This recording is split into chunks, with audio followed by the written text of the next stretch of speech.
the halacha tells us there is a concept called Ben Hashmashot. Ben Hashmashot means twilight.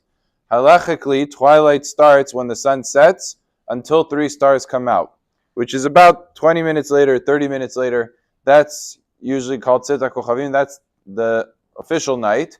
But the time between sunset and 3 stars is called twilight. It's in between. It's not exactly day, it's not exactly night. The question is, both in the beginning of Shabbat and in the end of Shabbat, both have twilights. So Shabbat officially starts for us at sunset, because it's already potentially the next day. It's a safek, it's a doubt, and therefore you cannot do anything that you wouldn't be allowed to do on Shabbat during twilight. Included in that is telling a goy.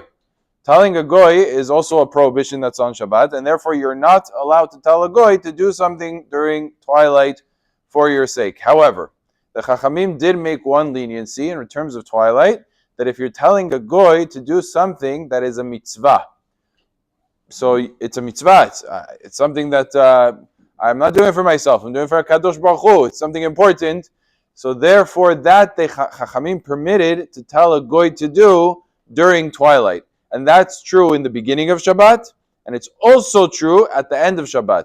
So for example, let's say you have a case where the lights turned off at home. In general, the lights turn off at home. It could be a Torah Melacha, a Torah violation, turn back on the lights. So you wouldn't be allowed to do that on Shabbat. But during twilight, so it's about to be Motzei Shabbat, Shabbat ends in another 15 minutes, it's twilight, I could tell a goy to do it because I want to read Tehillim.